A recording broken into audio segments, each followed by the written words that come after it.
Okay, ಇವತ್ತು ನಾವು business statistics ಅಥವಾ statistics for managers first semester MBAಗೆ ಯಾವ ತರ ಬರುತ್ತೆ ನಮ್ಗೆ ಇವತ್ತು ಒಂದು 10 ಮಾರ್ಕ್ಸ್ಗೆ ಎಷ್ಟು ಬೇಕೋ ಅಷ್ಟನ್ನ ಹೇಳ್ಕೊಡ್ತೀವಿ. ಇವತ್ತು ಪಕ್ಕಾ 10 ಮಾರ್ಕ್ಸ್ ನಿಮ್ಗೆಲ್ರಿಗೂ ಬರುತ್ತೆ. ಆ ಚಾಪ್ಟರ್ ಹೆಸರೇ ಇಂಡೆಕ್ಸ್ ನಂಬರ್ಸ್ ಅಂತ ಹೇಳಿ. ಏನಿದು ಇಂಡೆಕ್ಸ್ ನಂಬರ್ಸ್ ಅಂತ ಹೇಳಿದ್ರೆ, ನೋಡಿ, ಯಾವ್ದಾದ್ರೂ ಒಂದು ಪ್ರಾಡಕ್ಟ್ ತಗೊಳ್ಳಿ, ಯಾವ್ದಾದ್ರೂ ಒಂದು ವಸ್ತು like petrol, diesel, kerosene, rice, pulses, ಯಾವ್ದಾದ್ರೂ ತಗೊಳ್ಳಿ. ಒಂದು 5 years ಹಿಂದೆ ಏನ್ ರೇಟ್ ಇತ್ತು ಇವಾಗ ಅದೇ ರೇಟೇ ಇಲ್ಲ. ಪೆಟ್ರೋಲ್ 20 years ಹಿಂದೆ ಎಷ್ಟಿತ್ತು ಈಗ ಅಷ್ಟೇ ಇಲ್ಲ. ಸೊ ಅಂದ್ರೆ ನಮಗೆ ಈ ಪ್ರೈಸ್ ಇಂಡೆಕ್ಸ್, ಈ ಪ್ರೈಸ್ ನ ಲಿಸ್ಟ್ ಒಂದು ಅಷ್ಟು ವರ್ಷದ್ದು ತಗೊಂಡಾಗ ನಮ್ಗೆ ಚೇಂಜಸ್ ಆಗ್ತಾ ಇರುತ್ತೆ. ಈಗ ಒಂದು 10 years ಬ್ಯಾಕ್ ಪೆಟ್ರೋಲ್ ರೇಟ್ ಏನಿತ್ತು, ಇವತ್ತು ಪೆಟ್ರೋಲ್ ರೇಟ್ ಏನಿದೆ, ಎಷ್ಟು ಚೇಂಜಸ್ ಆಗಿದೆ ಅಂತ ಕ್ಯಾಲ್ಕುಲೇಟ್ ಮಾಡಬೇಕು. ಆ ಕ್ಯಾಲ್ಕುಲೇಟ್ ಮಾಡೋದನ್ನೇ ನಾವು ಇಂಡೆಕ್ಸ್ ನಂಬರ್ಸ್ ಅಂತ ಹೇಳ್ತೀವಿ, ಇಂಡೆಕ್ಸ್ ನಂಬರ್ ಅಂತ ಹೇಳ್ತೀವಿ. ಯೂಶುವಲ್ ಆಗಿ ನಾವು ಈಗ 5 years ಅಂತ ಹೇಳಿದ್ರೆ 2024, 23, 22, 21, 20 ಅಂದ್ರೆ ನಾವು 2024ಗೆ ಯಾವ್ದಾದ್ರೂ ಒಂದು ಪ್ರಾಡಕ್ಟ್ ಪ್ರೈಸ್ ಅನ್ನ ನಾವು ಎಷ್ಟು ಚೇಂಜ್ ಆಗಿದೆ ಅಂತ ತಗೊಳ್ಬೇಕಾದ್ರೆ 5 ವರ್ಷದ್ದು ತಗೊಳ್ಳೋ ಅವಶ್ಯಕತೆ ಬರೋದಿಲ್ಲ.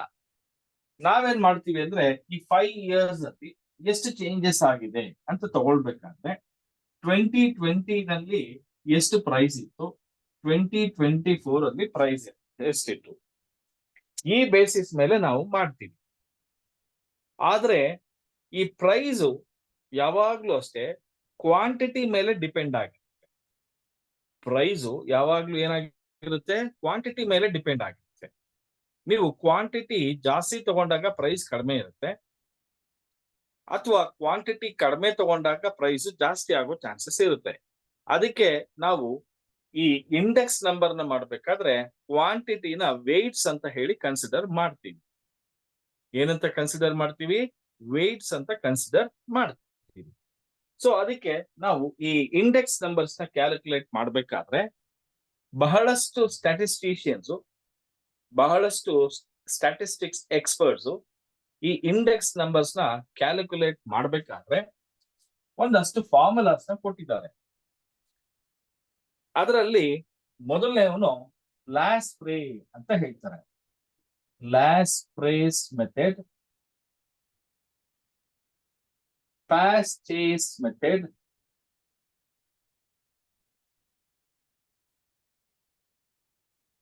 ಮೂರನೇದು ಮಾರ್ಷಲ್ ಎಡ್ವರ್ತ್ ಮೆಥಡ್, ತುಂಬಾ ಇಂಪಾರ್ಟೆಂಟು ಫಿಶರ್ಸ್ ಇಂಡೆಕ್ಸ್ ಅಥವಾ ಫಿಶರ್ಸ್ ಐಡಿಯಲ್ ಇಂಡೆಕ್ಸ್ ನಂಬರ್ ಅಂತಾನು ಕರಿತೀವಿ. ಇನ್ನ next price relative index numbers ಅಂತಾನು ಹೇಳ್ತೀವಿ. ಈ ತರ ನಾವು ಇಂಡೆಕ್ಸ್ ನಂಬರ್ಸ್ ಅನ್ನ ಕ್ಯಾಲ್ಕುಲೇಟ್ ಮಾಡ್ತೀವಿ.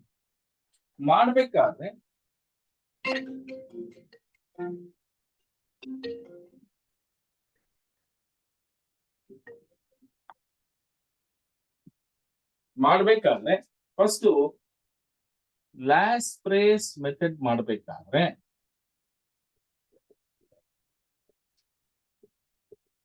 ನಾವು summation P1 Q0 divided by summation P0 Q0 into 100 ಅಂತ ಮಾಡ್ತೀವಿ. ಅಂದ್ರೆ ಪ್ರೈಸ್ P1 ಅಂತ ಹೇಳಿದ್ರೆ ಪ್ರೈಸ್ ಅಂತ ಅರ್ಥ, 1 ಅಂದ್ರೆ ಪ್ರೈಸ್ ಆಫ್ ಕರೆಂಟ್ ಇಯರ್ ಅಂತ ಅರ್ಥ, P0 ಅಂತ ಹೇಳಿದ್ರೆ ಪ್ರೈಸ್ ಆಫ್ ಬೇಸ್ ಇಯರ್ ಅಂತ ಅರ್ಥ, Q0 ಅಂತ ಹೇಳಿದ್ರೆ ಕ್ವಾಂಟಿಟಿ ಆಫ್ ಬೇಸ್ ಇಯರ್ ಅಂತ. ಸಪೋಸ್ Q1 ಅಂತಾನು ಬಂತು ಅಂತ ಇಟ್ಕೊಳ್ಳಿ, ಆಗ ನಾವು ಕ್ವಾಂಟಿಟಿ ಆಫ್ ಕರೆಂಟ್ ಇಯರ್ ಅಂತ ಕರಿತೀವಿ. ಸೊ ಈ ತರ ನಾವು P1, P0, Q0, P1 ಅಂತೇಳಿ ನಾವು ಡಿವೈಡ್ ಮಾಡಿಕೊಂಡು based on this price of current year, price of base year, quantity of base year and quantity of current year ನ ಬೇಸ್ ಮಾಡಿಕೊಂಡು ಈ ಎಲ್ಲಾ ಮೆಥಡ್ಸ್ ಅಲ್ಲೂ ನಾವು ಇಂಡೆಕ್ಸ್ ನಂಬರ್ಸ್ ಅನ್ನ ಕ್ಯಾಲ್ಕುಲೇಟ್ ಮಾಡ್ತೀವಿ. ಇದು ಲಾಸ್ಟ್ ರೇಸ್ ಮೆಥಡ್ ಆಯಿತು. ಪಾಸ್ಟ್ ಚೇಸ್ ಮೆಥಡ್ ಅಲ್ಲಿ ಫಾರ್ಮುಲಾ ಹೆಂಗಿರುತ್ತೆ ಅಂದ್ರೆ summation P1 Q1 divided by P0 Q1 into 100 ಅಂತ ಬರುತ್ತೆ. ಇನ್ನ ಮೂರನೇದು marshal Edwards method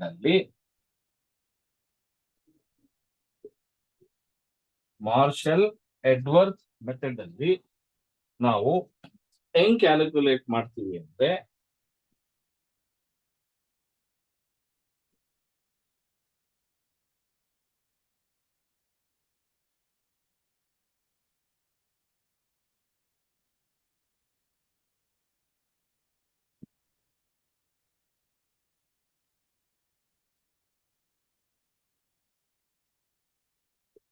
summation P1 Q0 plus summation P1 Q1 divided by summation P0 Q0 plus summation P0 Q1 into 100. ಅಂದ್ರೆ ನೋಡಿ, last place ಮತ್ತೆ past days ಎರಡು add ಮಾಡಿ, last place ನೋಡಿ ಈ ಪೋರ್ಷನ್ ಲಾಸ್ಟ್ ಪ್ಲೇಸ್, ಈ ಪೋರ್ಷನ್ ಪಾಸ್ಟ್ ಡೇಸ್ ಇಬ್ಬರದು ಸೇರಿಸಿ ನಾವು ಮಾರ್ಷಲ್ ಎಡ್ವರ್ಡ್ ಮೆಥಡ್ ಅಂತ ಕರಿತೀವಿ.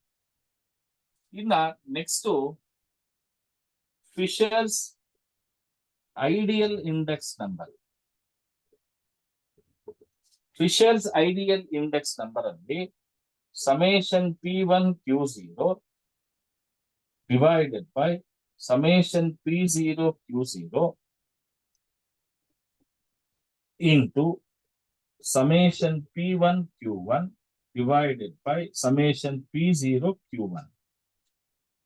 ಅಂದ್ರೆ P1 P0 P1 P0 common, ಇಲ್ಲಿ ಕ್ವಾಂಟಿಟಿ ಆಫ್ ಬೇಸ್ ಇಯರ್ ತಗೊಳ್ತೀವಿ, ಇಲ್ಲಿ ಕ್ವಾಂಟಿಟಿ ಆಫ್ ಕರೆಂಟ್ ಇಯರ್ ತಗೊಳ್ತೀವಿ. ಇದನ್ನ ನಾವು ಹೋಲ್ ರೂಟ್ ಇಂಟು 100 ಅಂತ ಮಾಡ್ತೀವಿ. ಇದು ಫಿಶರ್ಸ್ ಐಡಿಯಲ್ ಇಂಡೆಕ್ಸ್ ನಂಬರ್ ಅಲ್ಲಿ ಬರ್ತಕ್ಕಂಥದ್ದು. ಇನ್ನ ನಮಗೆ ಪ್ರೈಸ್ ರಿಲೇಟಿವ್ ಇಂಡೆಕ್ಸ್ ಅಲ್ಲಿ ಫ್ಯಾಮಿಲಿ ಬಜೆಟ್ ಮೆಥಡ್ ಅಂತ ಒಂದಿದೆ. ಈ ಫ್ಯಾಮಿಲಿ ಬಜೆಟ್ ಮೆಥಡ್ ಅಲ್ಲಿ ನಾವು ಪ್ರೈಸ್ ಇಂಡೆಕ್ಸ್ ನಂಬರ್ ನ ಹೆಂಗ್ ಕ್ಯಾಲ್ಕುಲೇಟ್ ಮಾಡ್ತೀವಿ ಅಂದ್ರೆ summation IW divided by summation W ಅಂತ ಹೇಳ್ತೀವಿ. I ಅಂತ ಹೇಳಿದ್ರೆ ಪ್ರೈಸ್ ರಿಲೇಟಿವ್, W ಅಂದ್ರೆ ವೇಟ್ಸ್ ಅಂತ ಹೇಳ್ತೀವಿ. ಇನ್ನ last one aggregative expenditure method ಅಲ್ಲಿ formula price index number is equals to summation P1 Q1 divided by summation P0 Q1 ಅಂತ ಹೇಳ್ತೀವಿ.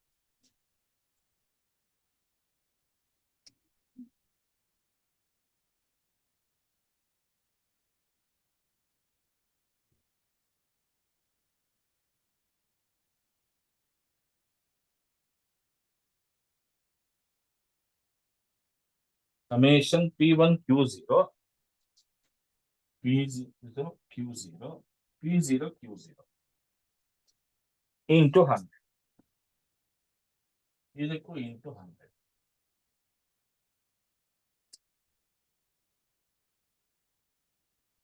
ಇದು ಅರ್ಥ ಆಯ್ತೇನ್ರಪ್ಪ ಸರ್? ಬೇಸ್ಡ್ ಆನ್ ಈ ಫಾರ್ಮುಲಾಸ್ ಇಂದ ನಾವು ಸುಮಾರು 10 ಮಾರ್ಕ್ಸ್ ಅನ್ನ ತಗೊಳ್ಳೋ ಚಾನ್ಸಸ್ ಜಾಸ್ತಿ ಇದೆ. ಈಗ ನಾವು ಒಂದಷ್ಟು ಕ್ವಶನ್ ಪೇಪರ್ಸ್ ನ ತಗೋಣ. ಕ್ವಶನ್ ಪೇಪರ್ಸ್ ನ ತಗೊಂಡು ಮಾಡೋಣ.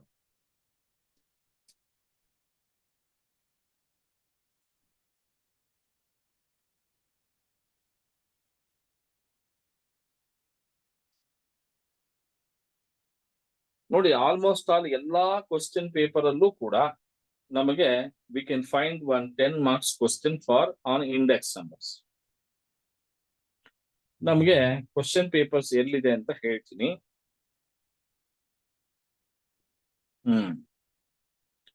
ನೋಡಿ, ನಾನೇ ಫಾರ್ವರ್ಡ್ ಮಾಡಿದ್ದೆ. ಸ್ಟ್ಯಾಟಿಸ್ಟಿಕ್ಸ್ ಫಾರ್ ಮ್ಯಾನೇಜರ್ಸ್ ಜುಲೈ 2023 ಅಂತ ಇದೆ. Statistics for managers July 2023.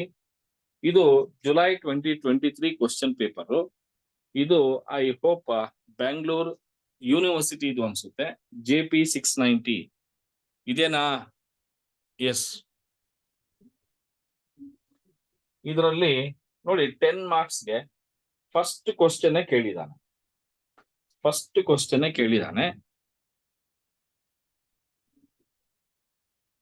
Question 10 ಮಾರ್ಕ್ಸ್ಗೆ ಎಷ್ಟು ಈಸಿಯಾಗಿ ಬರುತ್ತೆ ಗೊತ್ತಾ? ಓಕೆ, ಹೇಗಿದೆ ಅಂತ ನೋಡೋಣ. Find the consumer price index number using the following data by means of family budget method and aggregative expenditure method. ನೋಡಿ, ನಾನು ಆವಾಗಲೇ ಫಾರ್ಮುಲಾ ಹಾಕಿದ್ದೆ, ಆದ್ರೂ ಇನ್ನೊಂದ್ಸರಿ ಹೇಳ್ಕೊಡ್ತೀನಿ. First family budget method.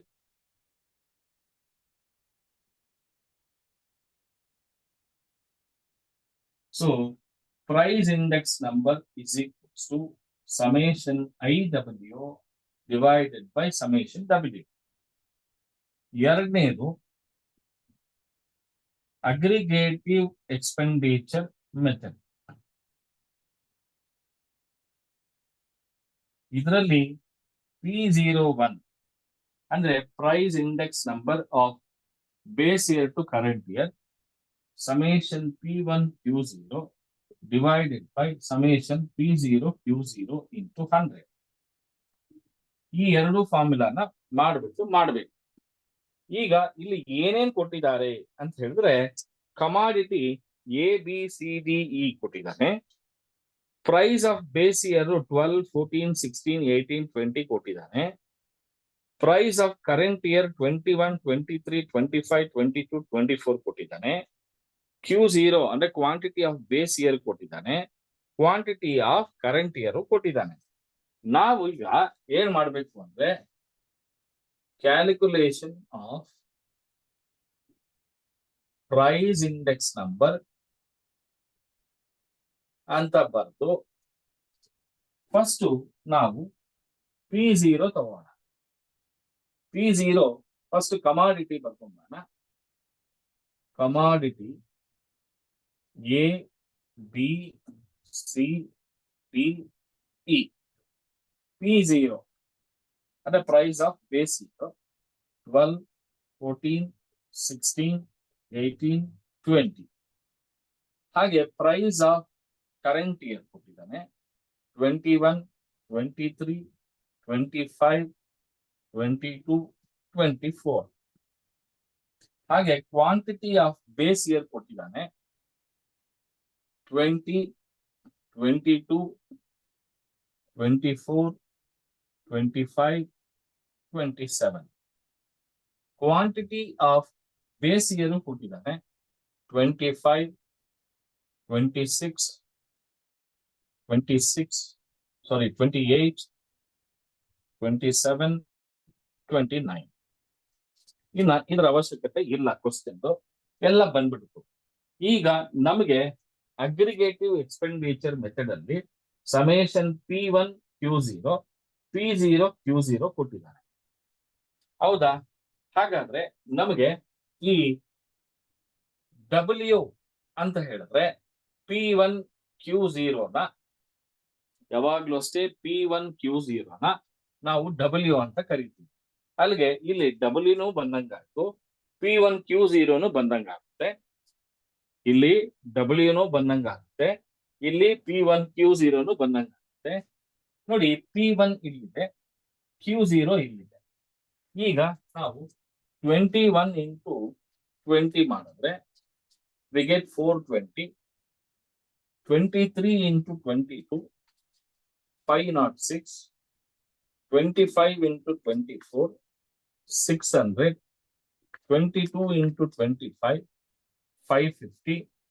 24 into 27, 648. ಇಷ್ಟನ್ನ total ಮಾಡಿದ್ರೆ ನಮ್ಗೆ ಎಷ್ಟು ಬರುತ್ತೆ ಗೊತ್ತಾ? 2724 ಸಮೇಷನ್ ಡಬ್ಲ್ಯೂ ಅಥವಾ ಸಮೇಷನ್ P1 Q0 ಬಂದಂಗ.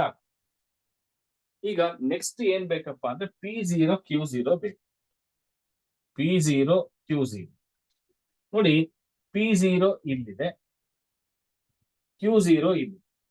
ಅಲ್ಲಿಗೆ 12 into 20 is 240. 14 into 22, 308. 16 into 24, 384. 18 into 25, 450. 20 into 27, 540. ಇದನ್ನ ಟೋಟಲ್ ಮಾಡಿದ್ರೆ 450, 384, 308, 240. 1922 ಇದನ್ನ ಸಮೇಷನ್ P0 Q0 ಅಂತ ಕರೆಯೋಣ. ಅಲ್ಲಿಗೆ ನಮ್ಗೆ ಅಗ್ರಿಗೇಟಿವ್ ಎಕ್ಸ್ಪೆಂಡಿಚರ್ ಮೆಥಡ್ ಫಾರ್ಮುಲಾನು ಬಂತು, ಅಮೌಂಟ್ ಬಂತು. 2724 divided by 1922 into 100. 2724 1922 into 100. So we'll get 141.73%. ಇದು answer for the aggregative expenditure method. ಈಗ ನಮಗೆ ಡಬ್ಲ್ಯೂ ಗೊತ್ತಾಯ್ತು, ಬಟ್ ಐ ಏನು ಅಂತ ಗೊತ್ತಿಲ್ಲ. ಐ ಅಂದ್ರೆ ಏನಪ್ಪಾ ಅಂದ್ರೆ P1 divided by P0 into 100. ಅಂದ್ರೆ price of current year divided by price of base year into 100 ಮಾಡೋದು. ಅಂದ್ರೆ ಪರ್ಸೆಂಟೇಜ್ ಇಡಬೇಕು. ಸೊ 21 divided by 12 into 100 ಬರುತ್ತೆ 175 ಬರುತ್ತೆ. 23 divided by 14 into 100, you get 164.3.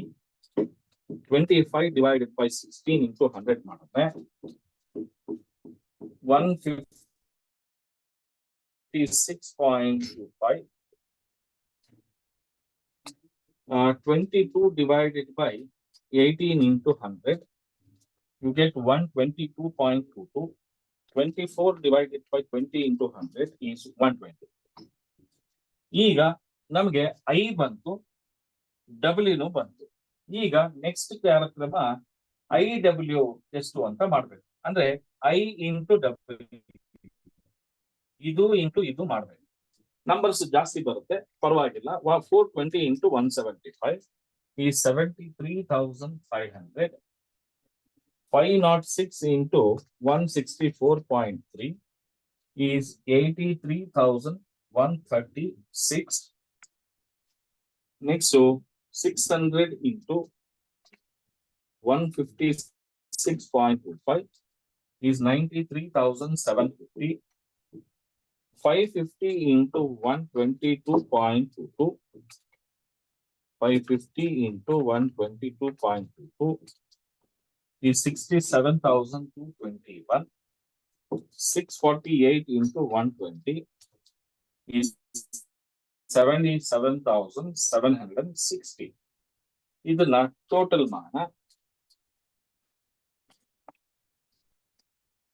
83, 136, 73, 500. You'll get 3,95,367. ಈಗ ನಮಗೆ IW 3,95,367 divided by W ಬಂದು 2724 into 100 divided by 2724 into 100 will get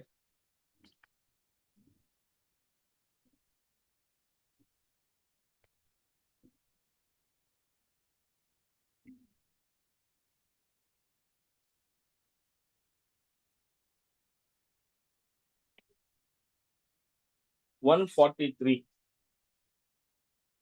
ಇದಕ್ಕೆ 100 ಇಂದ ಬರೀ 143.04. ಇದು ಆನ್ಸರ್. ಅರ್ಥ ಆಯ್ತೇನಪ್ಪ? ಅರ್ಥ ಆಯ್ತಾ ಇಲ್ವಾ? Yes sir. ಸರ್ ಇದಕ್ಕೆ 10 ಮಾರ್ಕ್ಸ್ ಸರ್. ಈಸಿ ಇದೆಯಾ ಇಲ್ವಾ? ಈ ಫಾರ್ಮುಲಾ ಒಂದು ಕಲ್ತ್ಕೋಬೇಕು. ಈ ಫಾರ್ಮುಲಾ ಒಂದು ಕಲ್ತ್ಕೋಬೇಕಷ್ಟೇ.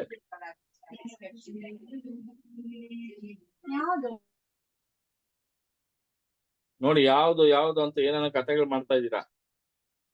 ಈಗ ಸ್ಟ್ಯಾಟಿಸ್ಟಿಕ್ಸ್ 2021 ಒಂದಿದೆ, PG 859 ಅಂತ ಇದೆ. ಅದರಲ್ಲಿ ಯಾವ ತರದ್ ಕೇಳಿದಾನೆ ನೋಡಿ, ಇಲ್ಲೇ ಇದೆ. ಇದು 2021 10 ಮಾರ್ಕ್ಸ್ಗೆ ಕೇಳಿರುವಂತ ಕ್ವಶನ್. ಕಾಣಿಸ್ತಾ ಇದೆಯಾ ಎಲ್ಲರಿಗೂ? ಯಾರ ಹತ್ರ ಕ್ವಶನ್ ಇಲ್ಲ ಅವರು ಸ್ಕ್ರೀನ್ ಶಾಟ್ ತಗೊಳ್ಳಿ, ಸೊ ದಟ್ ಕ್ವಶನ್ ಇರುತ್ತೆ ನಿಮ್ಗೆ. ಓಕೆ, ಈಗ prove that the Fisher's ideal index number satisfies the factor reversal test and the time reversal test using the following data ಅಂತ ಹೇಳಿದ. ಖಂಡಿತ ಮಾಡೋಣ. ಇಲ್ಲಿ ನಮಗೆ ಇಲ್ಲೂ ಪ್ರೈಸ್ ಇಂಡೆಕ್ಸ್ ನಂಬರ್ ಕ್ಯಾಲ್ಕುಲೇಟ್ ಮಾಡೋದು ಹೆಂಗ್ ಮಾಡೋದು ಅಂತ ನೋಡೋಣ. ಇದು ಫ್ಯಾಮಿಲಿ ಬಜೆಟ್ ಮೆಥಡ್ ಅಲ್ಲ, ಅಗ್ರಿಗೇಟ್ ಎಕ್ಸ್ಪೆಂಡಿಚರ್ ಮೆಥಡ್ ಅಲ್ಲ, ಇದು ಫಿಶರ್ಸ್ ಐಡಿಯಲ್ ಇಂಡೆಕ್ಸ್ ನಂಬರ್. ಆ ಫಿಶರ್ಸ್ ಇಂಡೆಕ್ಸ್ ನಂಬರ್ ಜೊತೆಗೆ ಟೈಮ್ ರಿವರ್ಸಲ್, ಫ್ಯಾಕ್ಟರ್ ರಿವರ್ಸಲ್ ಎರಡೂ ಮಾಡ್ಬೇಕು ಅಂತ ಹೇಳಿದ. ಮಾಡೋಣ. ಈಗ ಫಸ್ಟ್ P0 ಕೊಟ್ಟಿದ್ದಾನೆ 12, 13, 10, 9, 8. P1 ಕೊಟ್ಟಿದ್ದಾನೆ 14, 15, 11, 12, 10. Q0 ಕೊಟ್ಟಿದ್ದಾನೆ Q0 10, 11, 12, 10, 9. Q1 ಅಂದ್ರೆ quantity of current year 11, 13, 14, 11, 13, 14, 12. Correct ಅಲ್ಲಪ್ಪ? 12, 13, 10, 9, 14, 15, 11, 12, 10, 11, 12, 10, 11, 13, 14, 12. ಈಗ ನಾವೇನೋ ಪ್ರಾಬ್ಲಮ್ ಹಾಕೊಂಡ್ಬಿಟ್ವಿ, ಆದ್ರೆ ಫಿಶರ್ಸ್ ಇಂಡೆಕ್ಸ್ ನಂಬರ್ಗೆ ಫಾರ್ಮುಲಾ ಏನು ನೋಡಿ. ಫಿಶರ್ಸ್ ಇಂಡೆಕ್ಸ್ ನಂಬರ್ಗೆ ಫಾರ್ಮುಲಾ ತುಂಬಾ easy. Price index number under Fisher's index number is equals to summation P1 Q0 summation P0 Q0 into summation P1 Q1 divided by summation P0 Q0 whole root into 100. Sir ನೀವ್ ಹೆಂಗ್ formula ಜ್ಞಾಪಕ ಇಟ್ಕೊಳ್ತೀರಾ ಅಂತ ಕೇಳಿದ್ರೆ, ನೀವು ಯಾರೇ ಆಗಿ ಈ ಫಾರ್ಮುಲಾನ simplify ಮಾಡ್ಬೇಕು ಅಂದ್ರೆ ನೋಡಿ, ಇದು ಒಂದು, ಇಲ್ಲೂ P1 P0, ಇಲ್ಲೂ P1 P0. ಓಕೆನಾ? ಇಲ್ಲೂ P1 P0, ಇಲ್ಲೂ P1 P0, ಇಲ್ಲಿ Q0 Q1 ಮಾಡಿದ್ರೆ ಫಿಶರ್ಸ್ ಇಂಡೆಕ್ಸ್ ನಂಬರ್ ಬಂದ್ಬಿಡುತ್ತೆ. ಅದಕ್ಕೆ whole root. So simple, very easy to remember. ಕಾಣಿಸ್ಲಿಲ್ಲ ಅದಕ್ಕೆ. ಈಗ ನಮ್ಗೆ ಒಟ್ಟು 4 ಐಟಮ್ ಬೇಕು. P1 Q0, P0 Q0, P1 Q1, P0 Q1. ಅದನ್ನ ಮಾಡೋದಕ್ಕೆ ಪ್ರಯತ್ನ ಪಡೋಣ. P1 Q0 ನೋಡಿ, P1 Q0 ಪಕ್ಕದಲ್ಲೇ ಇದೆ. 14 into 10 140, 15 into 11 165,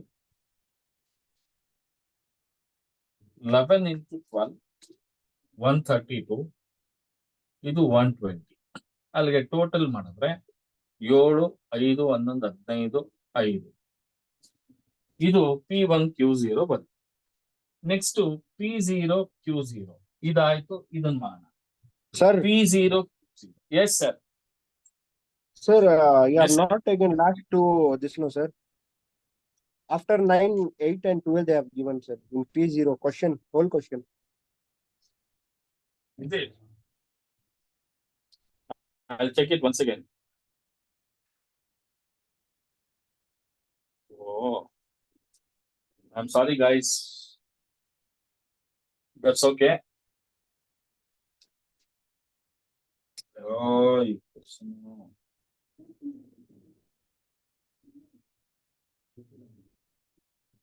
okay, guys. After 9, 8, and 12 is there. 10, 14, 9, 8, 10, 11. Okay, guys. Okay, sir. Okay, sir. Now 8 into 9 is 10 into 9 is 90. 14 into 8 is 112. Check the totals. 2, 4, 9, 10, 12, 15, 21, 25. 3, 4, 5, 6, 7. 7, 59.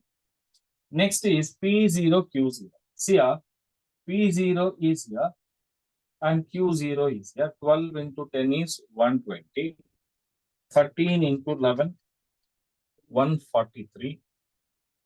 10 into 12, 120. 9 into 10, 90. 8 into 9, 72.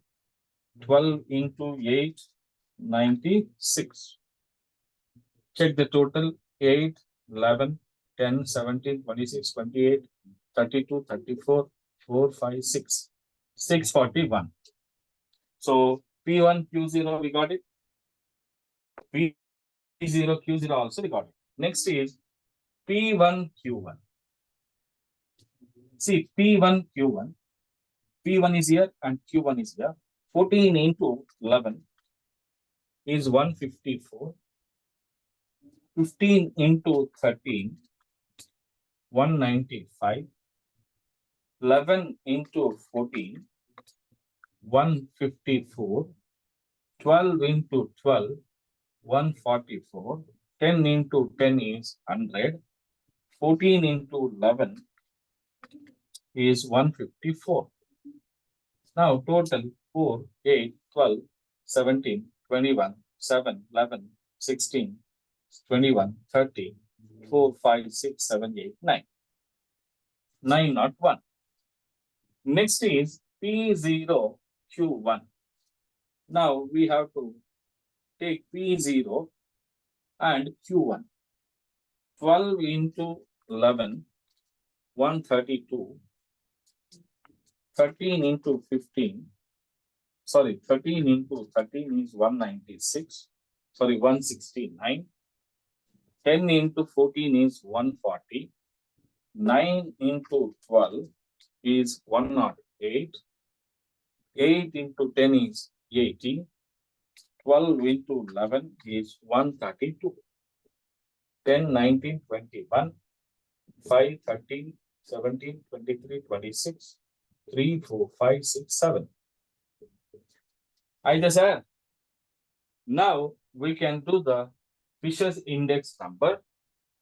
759 divided by 641. 901 divided by 761 whole root into 100. Now 759 divided by 641, you get 1.18.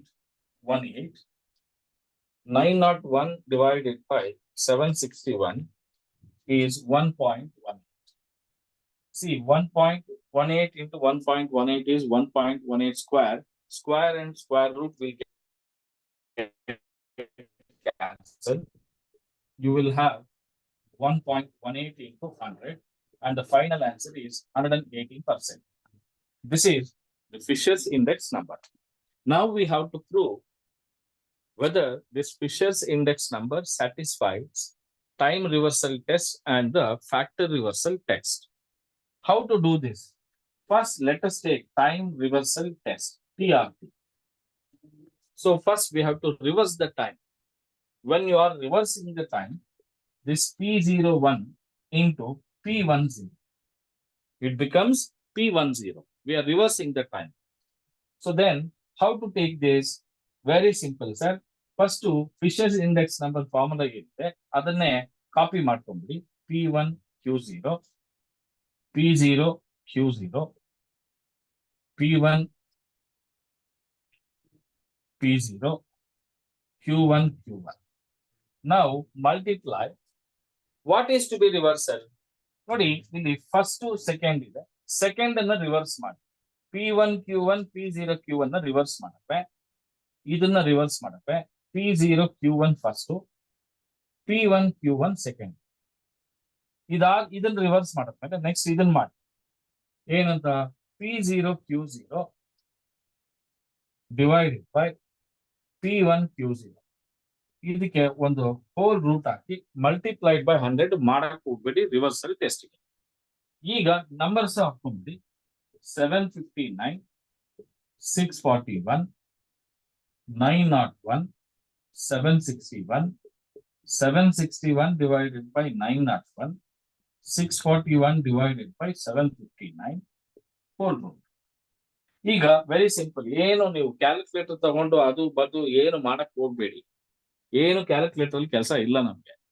ಇಲ್ಲಿ 641 641 cancel, 759 759 cancel, 761 761 cancel, 901 901 cancel.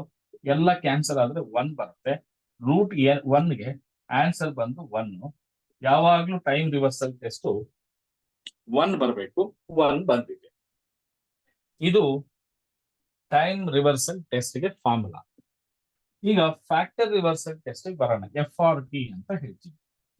ಈ FRT ಗೆ P01 into Q01 ಅಂತ ಆಗ್ತದೆ. ಅಂದ್ರೆ factor ಅಂದ್ರೆ ಏನು? Quantity. ಕ್ವಾಂಟಿಟಿನ reverse ಮಾಡೋಣ. ಹೆಂಗ್ ಮಾಡ್ತೀವಿ ಸರ್ ಅಂದ್ರೆ ಇದಕ್ಕೂ ಅಷ್ಟೇ ಫಿಶರ್ಸ್ ಇಂಡೆಕ್ಸ್ ಫಾರ್ಮುಲಾ ಸೇಮ್ ಆಗ್ತದೆ. P1 Q0, P0 Q0, P1 Q1, P0 Q1. ಇದು ಹಾಕೊಂಡ್ಮೇಲೆ ಫಸ್ಟ್ ಏನ್ ರಿವರ್ಸ್ ಮಾಡಬೇಕು ಅಂದ್ರೆ ಕ್ವಾಂಟಿಟಿ ರಿಲ್ಯಾಕ್ಸ್ ಮಾಡಬೇಕು. ಅಂದ್ರೆ ಈ ಡಿನಾಮಿನೇಟರ್ಸ್ ಏನಿದೆ ಎರಡರದು second denominator divided by first denominator. ಅಂದ್ರೆ P0 Q1 ಇದನ್ನ ಫಸ್ಟ್ ಹಾಕಿ, ಆಮೇಲೆ P0 Q0 ಹಾಕಿ.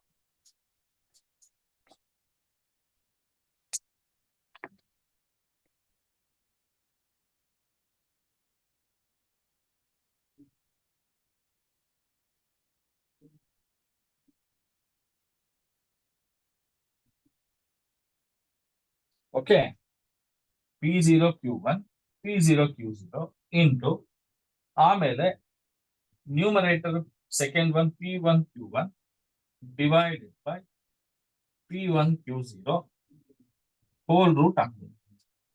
ನಂಬರ್ಸ್ ಬೇಕಾದ್ರೂ ಹಾಕ್ತೀವಿ. 759 divided by 641, 901 divided by 761 into 761 divided by 641 into 901 divided by 759 whole root. ಈಗ ಏನ್ ಮಾಡಬೇಕು ಅಂದ್ರೆ ವೆರಿ ಸಿಂಪಲ್. ನೋಡಿ ಇಲ್ಲಿ 761 ಇದೆ, ಕ್ಯಾನ್ಸಲ್ ಮಾಡಿ. ಇಲ್ಲೂ 761 ಇದೆ, ಇಲ್ಲಿ 759 ಇದೆ, ಇಲ್ಲೂ 759 ಇದೆ, ಕ್ಯಾನ್ಸಲ್. 901 ಎಲ್ಲೂ ಇಲ್ಲ. ಇಲ್ಲಿ 901 2 ಸರಿ ಇದೆ, 641 2 ಸರಿ ಇದೆ. ಸೊ ಅದಕ್ಕೋಸ್ಕರ 901 divided by 641 square whole root. ಈ ಸ್ಕ್ವೇರ್ ಮತ್ತೆ ಸ್ಕ್ವೇರ್ ರೂಟ್ ಎರಡು ಕ್ಯಾನ್ಸಲ್ ಆಗುತ್ತೆ. ಫೈನಲ್ ಆನ್ಸರ್ ಬರೋದು 901 ಡಿವೈಡೆಡ್ ಬೈ 641. ನೋಡಿ 901 ಅಂದ್ರೆ ಏನ್ ಬರುತ್ತೆ ಅಂದ್ರೆ P1 Q1 ಬರ್ತಾ ಇದೆ.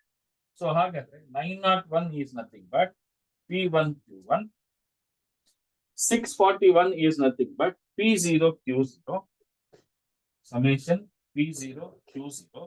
We have to prove that the factor reversal test is equals to P1 Q1 divided by P0 Q0. ಇಷ್ಟು ಮಾಡಿದ್ರೆ 10 ಮಾರ್ಕ್ಸ್ ಬರುತ್ತಪ್ಪ. ಈಸಿ ಇದೆಯಾ ಇಲ್ವಾ ಹೇಳಿ? ಸರ್ ಇದಕ್ಕೆಲ್ಲ ಇಂಟರ್ಪ್ರಿಟೇಷನ್ ಬರೀಬೇಕಾ ಸರ್? ದೇವರ ಹಣೆಯಾಗೂ ಬರಿಬೇಡಿ. Okay sir. ಅಲ್ಲ ಈಸಿ ಇದೆಯಾ ಅಲ್ವಪ್ಪ? ಈಸಿ ಇದೆ ಸರ್, ಬಟ್ ಫಾರ್ಮುಲಾ ಸ್ವಲ್ಪ. Easy sir, easy. ಓಕೆ, ನಿಮ್ಗೆ ಫಾರ್ಮುಲಾ ಟ್ರಿಕ್ ಹೇಳ್ಕೊಡ್ಲಾ ಈಗ? ಹೇಳಿ ಸರ್. ಓಕೆ, ಇದನ್ನ ಅಳಿಸ್ಬಿಡ್ತೀನಿ, ಜಸ್ಟ್ ಸುಮ್ಮನೆ ಇದೇನಕ್ಕೆ ಬೇಡ. ಈಗ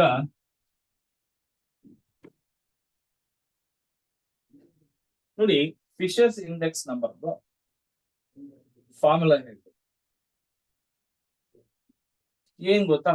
summation P1 summation P0 into summation P1 summation P0. ಇದು ಬರೋದೇನಪ್ಪ? ಎಸ್ ಸರ್, ಬರುತ್ತೆ. Summation P1 divided by P0 into P1 divided by P0. ಇಲ್ಲಿ Q0 Q0, ಇಲ್ಲಿ Q1 Q1 into 100 hole rule ಮಾಡಕ್ ಬರೋಲ್ಲ? Okay sir. ಬರುತ್ತಾ ಇಲ್ವಾ ಹೇಳು? ಬರುತ್ತೆ ಸರ್. ಬರುತ್ತೆ. ಈಗ ಇದನ್ನ 1 ಅನ್ಕೋಣ, ಇದನ್ನ 2 ಅಂತ ಅನ್ಕೋಣ. ಟೈಮ್ ರಿವರ್ಸಲ್ ಟೆಸ್ಟ್ ಮಾಡ್ಬೇಕು. ಫಸ್ಟ್ ಟೈಮ್ ರಿವರ್ಸಲ್ ಟೆಸ್ಟ್ ಗೆ ಸೇಮ್ ಕಾಪಿ ಮಾಡ್ಬೇಕು. P1 Q0 P0 Q0 P1 Q1 P0 Q1. ಈಗ ಏನ್ ಮಾಡ್ಬೇಕು ಅಂದ್ರೆ, ಈ 1 ಇದು 2 ನ ರಿವರ್ಸ್ ಮಾಡು. 2 ನ ರಿವರ್ಸ್ ಮಾಡೋದು ಅಂದ್ರೆ ಏನು? P0 Q1 P1 Q1. ಆಮೇಲೆ 1 ಅನ್ನು ರಿವರ್ಸ್ ಮಾಡು.